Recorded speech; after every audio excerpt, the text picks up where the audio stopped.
আমাকে যদি প্রশ্ন করা হয় আপনি 3 শ্বাসে কেন পানি পান করেন, যদি আমাকে জিজ্ঞেস করা হয় আপনি ভেঙে ভেঙে 3 বারে কেন পানি পান করেন, এক শ্বাসে কেন খাচ্ছেন না, আপনি একবারে কেন পুরো পানিটা পান করছেন না, তাহলে আমি সরল সহজ যে জবাবটা আমি আপনাকে দেব, it was system of the prophet Muhammad সাল্লাল্লাহু আলাইহি ওয়াসাল্লাম। এটা আমার নবীর আদর্শ, এটা আমাদের প্রিয় হাবিব সাল্লাল্লাহু আলাইহি ওয়াসাল্লামের সুন্নাহ, এটা আমাদের নবীর নির্দেশনা এবং পরামর্শ। কারণ আমাদের নবীজি সাল্লাল্লাহু আলাইহি ওয়াসাল্লাম 3 শ্বাসে পানি পান করেছেন এবং 3 শ্বাসে পানি পান করার জন্য উম্মতকে নির্দেশনা দিয়েছেন, পরামর্শ দিয়েছেন। একই প্রশ্ন যদি আপনাকে করা হয়, একই প্রশ্ন যদি আপনাকে জিজ্ঞেস করা হয়, আপনিও নিশ্চয় একই জবাব দিবেন, যেটি আমাদের নবীজির সিস্টেম, এটি আমাদের প্রিয় নবী সাল্লাল্লাহু আলাইহি ওয়াসাল্লামের আদর্শ, এটি তার আদর্শের অনুসরণ, এটি তার আদর্শের অনুকরণ। আমাদের জীবন ব্যবস্থা, আমাদের জীবন যাপন, আমাদের জীবনের প্রতিটি সময় ক্ষেপণ, আমাদের জীবনের প্রতিটা মুহূর্ত কাটানো আমাদের প্রিয় নবী সাল্লাল্লাহু আলাইহি ওয়াসাল্লামের আদর্শ অনুযায়ী হওয়া উচিত। আমাদের জীবনের প্রতিটা সময়, প্রতিটা মুহূর্ত, জীবনের প্রতিটি বাঁকে বাঁকে, আমাদের জীবনের মোড়ে মোড়ে, প্রত্যেকটা ক্ষেত্রে আমাদের জীবন যাপন যেন হয় আমাদের প্রিয় নবী সাল্লাল্লাহু আলাইহি ওয়াসাল্লামের আদর্শ অনুযায়ী। এজন্য আমরা 3 বারে পান করি, 3 শ্বাসে পান করি। হযরত আনাস ইবনে মালিক রাদিয়াল্লাহু তাআলা আনহুর সূত্রে সহিহ মুসলিমে হাদিস বর্ণিত হয়েছে, عن أنس بن مالك رضي الله تعالى عنه قال كان النبي صلى الله عليه وسلم يتنفس في الإناء 3। নবীজি সাল্লাল্লাহু আলাইহি ওয়াসাল্লাম 3 শ্বাসে পানি পান করেছেন।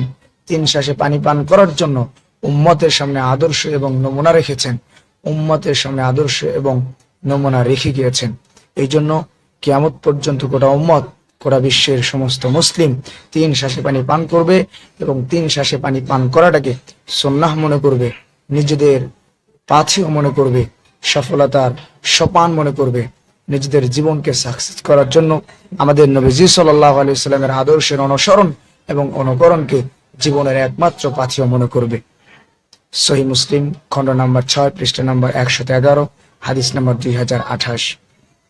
কিন্তু আপনি অবাক হবেন, 21 শতাব্দীর উন্নত বিজ্ঞান মেডিকেল সায়েন্সের তথ্য মতে carbon dioxide poisons the water. আমরা নাক দিয়ে এবং মুখ দিয়ে যেই বাতাস গ্রহণ করে থাকি এটাকে বলা হয় অক্সিজেন, কিন্তু আমরা মুখের সাথে, কথার সাথে এবং নাক দিয়ে নিঃশ্বাসের সাথে যেই জিনিসটা বের করি সেটাকে বলা হয় কার্বন অক্সাইড। এবং কার্বন অক্সাইড এমন একটা জীবন বিধ্বংসী নিঃশ্বাস, যার সাথে মরণ এবং জীবন বিপন্ন হওয়ার মতো, মানুষের জীবনকে রোগাক্রান্ত করার জন্য বিষাক্ত জীবাণু বের হয়ে থাকে। তো এই পানি যখন মানুষ পান করে, পানি পান করতে গিয়ে যখন নাক থেকে সেই বিষাক্ত জীবাণু, সেই কার্বন অক্সাইড পড়ে, আর সেটা যখন পান করা হয়, সেটা যখন খাওয়া হয়, সেটা যখন আমরা ভিতরে প্রবেশ এবং অনুপ্রবেশের ব্যবস্থা করে দিব, তখন একজন মানুষ নর্মালি ভিতরের ইন্টারনাল পার্টস গুলো নষ্ট হয়ে যাবে, তখন সে ভেতর থেকে ভেঙে পড়বে, আস্তে আস্তে অসুস্থ হয়ে যাবে। জীবন বিধ্বংসী এই জীবাণু, জীবন বিধ্বংসী এই কার্বন অক্সাইড থেকে বেঁচে থাকার জন্য বর্তমান বিশ্বের 21 শতাব্দীর উন্নত মেডিকেল সায়েন্স, উন্নত বিজ্ঞান আমাদেরকে পরামর্শ দিচ্ছে, পানির মধ্যে যেন নিঃশ্বাস না ফেলা হয়, পানির মধ্যে যেন নিঃশ্বাস ত্যাগ না করা হয়, বরং পানি খাওয়ার মাঝে মাঝে, পানি খাওয়ার ফাঁকে ফাঁকে বাইরে নিঃশ্বাস ছাড়া হয়। এরপরে কয়েক ধাপে, কয়েকবারে 1 গ্লাস পানি পান করে শেষ করা হয়। বিজ্ঞানের এই পরামর্শ আজ 21 শতাব্দীর সেই উন্নত বিজ্ঞান মেডিকেল সায়েন্সের তথ্য আজ এই কথা বলছে, আজ এই গুরুত্বপূর্ণ পরামর্শ গোটা বিশ্বের প্রতিটি মানুষকে দিচ্ছে।